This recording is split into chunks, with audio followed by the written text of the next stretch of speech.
இந்தியாவில் மட்டும் திறந்த வீட்டுல ஏதோ வந்த மாதிரி எல்லாரும் வரலாம் போலாம், எங்க இருந்து வரலாம், யாரும் வரலாம், வந்த உடனே நேர ஓட்ட போட்டுடலாம் அப்படிங்கிற மாதிரி ராகுல் காந்தி பிரச்சாரம் இருக்கிறது. ஒரு விஷயத்துல சகோதரர் குமார் சாருடைய கருத்துல உடன்படு. என்னுடைய இந்தியாவினுடைய பிரதமர் யார் என்பதை தீர்மானிப்பது இந்தியர்களாக மட்டும்தான் இருக்கணும். அதுல நான் உறுதியா இருக்கிறேன். வேற எங்கிருந்தோ வந்து ஊடுருவியவர்களுக்கு இங்கே வாக்குரிமை கொடுப்பதில் ஒரு இந்தியனாக நான் எந்த இடத்துலையும் என்னால் உடன்பட முடியாது. அதுல குமார் சார் கருத்தை நான் முழுமையா உடன்படுறேன். அதனால என்ன செய்யணும் அப்படின்னு கேட்டீங்கன்னா, கடந்த நாடாளுமன்ற தேர்தலை ரத்து செஞ்சாரு.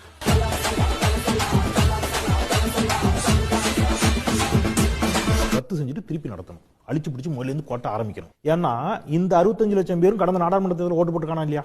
எல்லா கோட்டையை அழிங்க, முதல்ல இருந்து போடுவோம் கோட்டை. கரெக்டா இல்லையா? எவ்வளவு பெரிய அராஜகம் நடந்திருக்கு நாட்டுல. என் தேசத்துடைய பிரதமரை எப்படிங்க, மோடியை எப்படிங்க வங்கதேசத்துக்காரன் தேர்ந்தெடுக்கலாம்?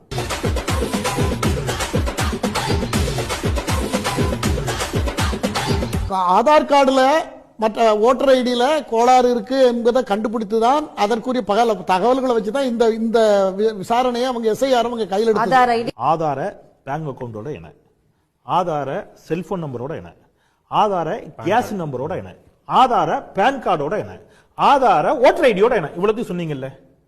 ஆனா அந்த ஆதார இந்திய குடிமகனுக்கான ஆதாரமா எடுத்துக்க முடியாது, தூர போடணும். அப்புறம் என்ன இருக்கு, அப்புறம் என்ன இருக்கு, அப்புறம் என்ன இருக்கு.